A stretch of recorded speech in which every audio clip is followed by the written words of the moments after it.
ಜನವರಿ 22ರಂದು ಅಯೋಧ್ಯೆ ರಾಮ ಮಂದಿರ ಉದ್ಘಾಟನೆ ಬಹಿಷ್ಕರಿಸಿದ ಕಾಂಗ್ರೆಸ್ ರಾಮ ಮಂದಿರ ಉದ್ಘಾಟನೆಗೆ ಬರೋದಿಲ್ವಂತೆ. ನಿನ್ನೆ ಒಂದು ಟ್ವೀಟ್ ಮಾಡಿದ್ರು, ನಾವೇ ರಾಮ ಮಂದಿರ ಉದ್ಘಾಟನೆ ಮಾಡೋದಕ್ಕೆ ಅವಕಾಶ ಮಾಡಿಕೊಟ್ಟಿದ್ದು ಅಂದ್ರೆ ಶಿಲಾನ್ಯಾಸ ಅಂತ. ಇದು ಅತಿ ದೊಡ್ಡ ಸುದ್ದಿ. ಬಹುಶಃ ಕಾಂಗ್ರೆಸ್ ಅಧ್ಯಕ್ಷ ಮಲ್ಲಿಕಾರ್ಜುನ ಖರ್ಗೆ, ಸೋನಿಯಾ ಗಾಂಧಿ, ಅಧೀರ್ ರಂಜನ್ ಚೌಧರಿ ಅವರಿಗೆ ಆಹ್ವಾನವಿತ್ತು. ಇದೀಗ ಇನ್ಕ್ಲೂಡಿಂಗ್ ರಾಹುಲ್ ಗಾಂಧಿ ನಾಲ್ವರು ಕೂಡ ಗೈರು ಹಾಜರಾಗುವುದಕ್ಕೆ ನಿರ್ಧಾರ ಮಾಡಿದ್ದಾರೆ. ಇದು ರಾಮ ಮಂದಿರ ಬಿಜೆಪಿ RSSನ ರಾಜಕೀಯ ಯೋಜನೆ ಅಂತ ಹೇಳಿ ಅದನ್ನು ಟೀಕಿಸಿದ್ದಾರೆ. ರಾಮ ಮಂದಿರ ಉದ್ಘಾಟನೆ ಬಹಿಷ್ಕರಿಸಿದ ಕಾಂಗ್ರೆಸ್, ಮಂದಿರ ಉದ್ಘಾಟನೆಗೆ ಹೋಗ್ತಾ ಇಲ್ಲ ಕಾಂಗ್ರೆಸ್ ನಾಯಕರು. ಇದೀ ಕ್ಷಣದ ಅತಿ ದೊಡ್ಡ ಸುದ್ದಿ. 22ನೇ ತಾರೀಕು ಮಂದಿರ ಉದ್ಘಾಟನೆಗೆ ಹೋಗೋದಿಲ್ಲ ಅಂತ ಕಾಂಗ್ರೆಸ್ ನಿರ್ಧಾರ ಮಾಡಿದೆ.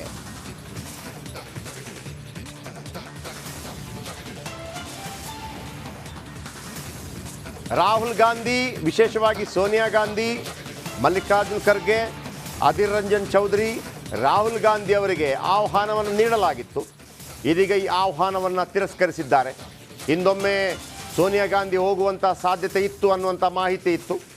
ಆದರೆ ಈಗ ಸೋನಿಯಾ ಗಾಂಧಿ, ಮಲ್ಲಿಕಾರ್ಜುನ್ ಖರ್ಗೆ, ರಾಹುಲ್ ಗಾಂಧಿ ಮತ್ತು ಅಧೀರ್ ರಂಜನ್ ಚೌಧರಿ ಯಾರೂ ಹೋಗ್ತಾ ಇಲ್ಲ. ಇವರು ಹೋಗಿಲ್ಲ ಅಂತಂದರೆ ಬಹುಶಃ ಬೇರೆ ಬೇರೆ ರಾಜ್ಯದ ಮುಖ್ಯಮಂತ್ರಿಗಳು ಕೂಡ, ಕಾಂಗ್ರೆಸ್ ನಾಯಕರು ಕೂಡ ಹೋಗುವಂಥ ಸಾಧ್ಯತೆಗಳಿಲ್ಲ. ಇದು ತನ್ನ ಕಾಲ ಮೇಲೆ ಚಪ್ಪಡಿ ಕಲ್ಲು ಹಾಕೊಳ್ತಾ ಕಾಂಗ್ರೆಸ್ ಗೊತ್ತಿಲ್ಲ, ಅಥವಾ BJP ರಾಜಕೀಯ ಮಾಡ್ತು, ರಾಜಕೀಯ ಕಾರಣಕ್ಕಾಗಿ ನಾವು ಹೋಗ್ತಾ ಇಲ್ಲ ಅನ್ನೋದನ್ನು ಹೇಳಿ ಯಾವ ರೀತಿ ಜನಗಳಿಗೆ ತಿಳಿಸ್ತಾರೆ ಗೊತ್ತಿಲ್ಲ. ಒಂದಂತೂ ಭಾಳ ಸ್ಪಷ್ಟ, ಇನ್ನು ಮುಂದಿನ ದಿನಮಾನಗಳಲ್ಲಿ ಹತ್ತಿರದಲ್ಲಿ 5 ಎಕರೆ ಜಾಗವನ್ನು ಮಸೀದಿಗೆ ಕೂಡ ಸುಪ್ರೀಂ ಕೋರ್ಟ್ ಬಿಟ್ಟು ಕೊಟ್ಟಿದೆ. ಆ 5 ಎಕರೆ ಜಾಗದಲ್ಲಿ ಮಸೀದಿ ನಿರ್ಮಾಣವಾದಾಗ ಇವರು ಹೋಗ್ತಾರಾ ಇಲ್ವಾ ಅನ್ನುವಂಥದ್ದು ಕೂಡ ಬಹುಶಃ ಇದು ಈ ಕಾಲಮಾನದಲ್ಲಿ ನೆನಪಿಟ್ಟುಕೊಳ್ಳಬಹುದಾದ ಬಹುದೊಡ್ಡ ಒಂದು ರಾಜಕೀಯ ನಿರ್ಧಾರವಾಗಿರುತ್ತೆ. ಮುಂದಿನ ದಿನಮಾನಗಳಲ್ಲಿ ಇದು ಪದೇ ಪದೇ ಚರ್ಚೆಗೆ ಬರುವಂಥ ವಿಷಯವಾಗಿರುತ್ತೆ. ಈ ಹಿಂದೆ ಸೋಮನಾಥ ಟೆಂಪಲ್ 1948ರಲ್ಲಿ ಗುಜರಾತ್ನಲ್ಲಿರುವಂಥ ಸೋಮನಾಥ ಟೆಂಪಲ್, ಈ ಸೋಮನಾಥ ಟೆಂಪಲ್ 17 ಬಾರಿ ಮೊಹಮ್ಮದ್ ಗಜ್ನಿ ಅದನ್ನು ಲೂಟಿ ಮಾಡಿದ್ದ. ಒಂದಲ್ಲ, ಎರಡಲ್ಲ, ಮೂರಲ್ಲ, ನಾಲ್ಕಲ್ಲ, 17 ಬಾರಿ ಅಫ್ಘಾನಿಸ್ತಾನ ಮೂಲದ ಮೊಹಮ್ಮದ್ ಗಜ್ನಿ ಅದನ್ನು ಲೂಟಿ ಮಾಡಿದ್ದ. ಅದೊಂದು ರೀತಿಯಲ್ಲಿ ಶಿಥಿಲಾವಸ್ಥೆಯಲ್ಲಿತ್ತು. 1948ರಲ್ಲಿ ಹೊಸ ಸರ್ಕಾರ ಅಧಿಕಾರಕ್ಕೆ ಬಂದ ನಂತರ ಅದನ್ನು ಮತ್ತೆ ಪುನರ್ ಪ್ರತಿಷ್ಠೆ ಮಾಡುವಂಥ ಶಪಥವನ್ನು ಕೈಗೊಳ್ಳಲಾಗುತ್ತೆ. ಬಹಳ ಮುಖ್ಯವಾಗಿ ಆ ಸಂದರ್ಭದಲ್ಲಿ ಸರ್ದಾರ್ ವಲ್ಲಭಭಾಯ್ ಪಟೇಲ್ ನೇತೃತ್ವದಲ್ಲಿ ಅದು ನಡೆಯುತ್ತೆ. ಮಹಾತ್ಮ ಗಾಂಧಿ ಅವರು ಹೇಳ್ತಾರೆ, ಸರ್ಕಾರದ ದುಡ್ಡು ಬಳಸಬೇಡಿ, ಖಾಸಗಿಯಾಗಿ ಬಳಸ್ಕೊಳ್ಳಿ ಅಂತ ಹೇಳುವಾಗ ಅದನ್ನು ಓಕೆ ಅಂತಾರೆ. ಅದೇ ರೀತಿ ಆಗುತ್ತೆ. ಆದರೆ ಜವಾಹರ್ಲಾಲ್ ನೆಹರು ಅವರು ಆ ಕಾರ್ಯಕ್ರಮಕ್ಕೆ ಹೋಗೋದಕ್ಕೆ ಹಿಂದೇಟಾಗ್ತಾರೆ ಮತ್ತು ಆಗ ರಾಷ್ಟ್ರಪತಿಗಳಾಗಿದ್ದಂತಹ ಬಾಬು ರಾಜೇಂದ್ರ ಪ್ರಸಾದ್ ಅವರು ಕೂಡ ಹೋಗೋದಕ್ಕೆ ನಕಾರಾತ್ಮಕತೆ ಇರುತ್ತೆ. ಆದರೂ ಡಾಕ್ಟರ್ ಬಾಬು ರಾಜೇಂದ್ರ ಪ್ರಸಾದ್ ಹೋಗ್ತಾರೆ, ಉದ್ಘಾಟನೆ ಮಾಡ್ತಾರೆ. ಈಗ ಕಾಂಗ್ರೆಸ್ ಹೋಗದೇ ಇರುವಂಥ ನಿರ್ಧಾರವನ್ನು ಕೈಗೊಂಡಿರುವಂಥದ್ದು ರಾಜಕೀಯ ವಲಯದಲ್ಲಿ ಬಹಳ ದೊಡ್ಡ ಚರ್ಚೆಗೆ ನಾಂದಿ ಹಾಡಿದೆ. ಬನ್ನಿ ಇದರ ಬಗ್ಗೆ ನನ್ನ ಕಲೀಗ್ ಸ್ಮಿತಾ ಹೆಚ್ಚಿನ ವಿವರಣೆಗಳನ್ನು ಕೊಡ್ತಾರೆ. ಸ್ಮಿತಾ, ಒಂದು ನಿರೀಕ್ಷೆ ಇತ್ತು, ಕೊನೆಗೂ ಹೋಗಿ ಬರ್ತಾರೆ ಅನ್ನುವಂಥದ್ದಿತ್ತು. ಈಗ ತೆಗೆದುಕೊಂಡಿರುವಂಥ ನಿರ್ಧಾರ ಮುಂದಿನ ಲೋಕಸಭಾ ಚುನಾವಣೆ, ಈ ಕ್ಷಣಕ್ಕೆ ನಿಮ್ಮ ಬಳಿ ಏನೆಲ್ಲ ಅಪ್ಡೇಟ್ಸ್ ಇದೆ? ನಿಜ ಜಯಪ್ರಕಾಶ್ ಶೆಟ್ರೆ, ನೀವು ಹಾಗೆ ಬಹುತೇಕ ಭಾರತೀಯರು ರಾಮ ಮಂದಿರದ ಉದ್ಘಾಟನಾ ಸಮಾರಂಭವನ್ನ, ರಾಮಲಲ್ಲನ ಪ್ರತಿಷ್ಠಾಪನೆಯ ಆ ಮಹೋನ್ನತ ಕಾರ್ಯಕ್ರಮವನ್ನ ಹಿಂದೂ ಧರ್ಮದ ಅಥವಾ ಹಿಂದೂ ಸಮುದಾಯದ ಒಂದು ಅಸ್ಮಿತೆಯ ಪ್ರತಿಬಿಂಬ ಅನ್ನೋ ರೀತಿಯಲ್ಲಿ ಗಮನಿಸ್ತಾ ಇದ್ವಿ. ಆದರೆ ಯಾಕೋ ಗೊತ್ತಿಲ್ಲ, ಕಾಂಗ್ರೆಸ್ಗೆ ಮಾತ್ರ ಅದು ಒಂದು ಪ್ಯೂರ್ ಪೊಲಿಟಿಕಲ್ ಪ್ರೋಗ್ರಾಮ್, ಒಂದು ಶುದ್ಧ ರಾಜಕೀಯ ಕಾರ್ಯಕ್ರಮ ರೀತಿಯಲ್ಲಿ ಭಾಸವಾಗ್ತಾ ಇದೆ. ಇದು ನಾನು ಬಳಸ್ತಿರೋ ಪದ ಅಲ್ಲ, ಬದಲಾಗಿ AICCA ಹೊರಡಿಸಿರುವ, ಅದನ್ನು ನಾವು ಡಿಸ್ಪ್ಲೇ ಕೂಡ ಮಾಡ್ತೀವಿ ಕೆಲವೇ ಹೊತ್ತಿನಲ್ಲಿ, AICCA ಹೊರಡಿಸಿರುವ ಪ್ರೆಸ್ ರಿಲೀಸ್, ಪತ್ರಿಕಾ ಪ್ರಕಟಣೆಯಲ್ಲಿ ತಿಳಿಸಲಾಗಿದೆ, ಇದೊಂದು ರಾಜಕೀಯ ಕಾರ್ಯಕ್ರಮ, RSS ಹಾಗೆ BJP ನಡೆಸ್ತಾ ಇರುವ ರಾಜಕೀಯ ಕಾರ್ಯಕ್ರಮ, ಹೀಗಾಗಿ ನಾವು ಅದಕ್ಕೆ ಹೋಗ್ತಾ ಇಲ್ಲ. ರಾಮನ ಬಗ್ಗೆ ನಮಗೂ ಅಪಾರವಾದ ಭಕ್ತಿ ಇದೆ, ಹಾಗೆ ಧರ್ಮ ಅನ್ನೋದು ರಿಲಿಜಿಯನ್ ಅನ್ನೋದು ವೈಯಕ್ತಿಕ ವಿಚಾರ. ಒಬ್ಬರಿಗೆ ನೋವು ಮಾಡಿ ಮತ್ತೊಬ್ಬರಿಗೆ ಖುಷಿ ಮಾಡುವಂತಹ ಕಾರ್ಯಕ್ರಮಕ್ಕೆ ನಾವು ಹೋಗುವ ಅವಶ್ಯಕತೆ ಇಲ್ಲ. ನಮಗೂ ಬಂದಿದೆ, ನಮ್ಮ ಪಕ್ಷದ ನಾಯಕರಿಗೂ ಕೂಡ ಆಹ್ವಾನ ಪತ್ರಿಕೆ ಬಂದಿದೆ. ಆದರೆ ಸರ್ವಾನುಮತದಲ್ಲಿ ನಾವೆಲ್ಲರೂ ಕೂತು ನಿರ್ಧಾರ ಮಾಡಿದ್ದೀವಿ, ರಾಮ ಮಂದಿರದ ಉದ್ಘಾಟನಾ ಸಮಾರಂಭಕ್ಕೆ ಕಾಂಗ್ರೆಸ್ನ ಯಾವೊಬ್ಬ ನಾಯಕರು ಕೂಡ ಭಾಗಿ ಆಗೋದಿಲ್ಲ.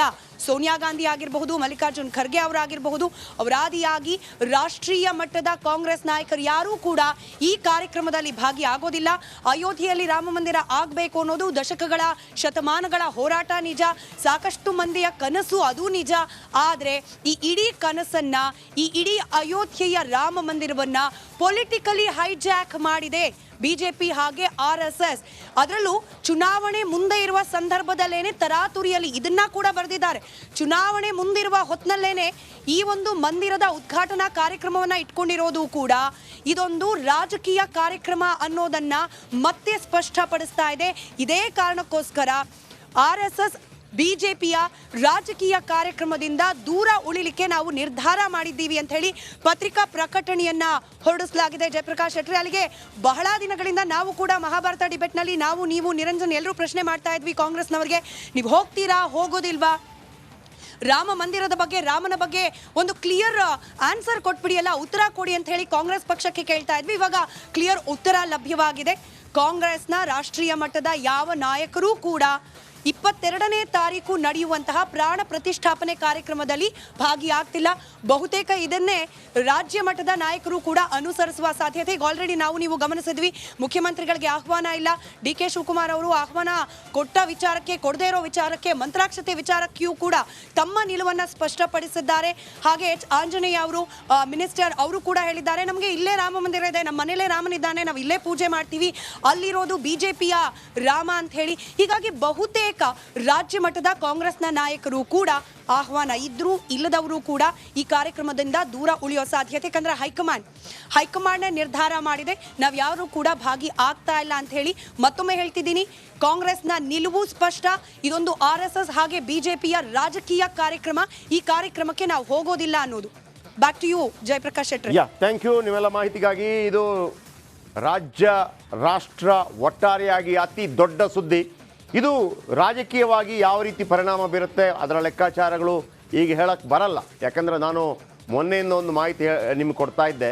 ಒಂದು ರಾಜಕೀಯ ಲೆಕ್ಕಾಚಾರಗಳು ಹೇಗಿರುತ್ತೆ ಅಂತಂದರೆ, 100 ಜನ ಹಿಂದೂಗಳ ಪೈಕಿ, ನಿಜವಾಗಿ ಹಿಂದೂ ಮುಸ್ಲಿಂ ಅಥವಾ ಬೇರೆ ಬೇರೆ ಜಾತಿಗಳಲ್ಲಿ ಹೇಳಬಾರ್ದು, ಆದರೆ ರಾಜಕೀಯ ಆ ರೀತಿ ಇಬ್ಬಾಗ ಆಗಿ ಹೋಗಿದೆ. 100 ಜನ ಹಿಂದೂಗಳ ಪೈಕಿ 54 ಜನ BJPಗೆ ಓಟ್ ಹಾಕ್ತಾರೆ. 54 ಜನ. 100 ಜನ ಹಿಂದೂಗಳ ಪೈಕಿ 41 ಜನ ಕಾಂಗ್ರೆಸ್ಗೆ ಓಟ್ ಹಾಕ್ತಾರೆ. ಇದು ಲೆಕ್ಕಾಚಾರ. ಆದರೆ ಮುಸ್ಲಿಂ ವಿಚಾರಕ್ಕೆ ಬಂದಾಗ 100 ಜನ ಮುಸ್ಲಿಮರ ಪೈಕಿ ಹತ್ತಿರ 90 ಜನ ಕಾಂಗ್ರೆಸ್ಗೆ ಓಟ್ ಹಾಕ್ತಾರೆ ಅನ್ನುವಂಥದ್ದಿದೆ. ಇನ್ನೂ ಸ್ಪಷ್ಟತೆ ಇದೆ. ಅದು 90 ಅಲ್ಲ, 60 ಜನ ಓಟ್ ಹಾಕ್ತಾರೆ ಅಂತ, ಉಳಿದದ್ದು ಬೇರೆ ಬೇರೆ ಪಕ್ಷಗಳಲ್ಲಿ ಹಂಚಿ ಹೋಗುತ್ತೆ.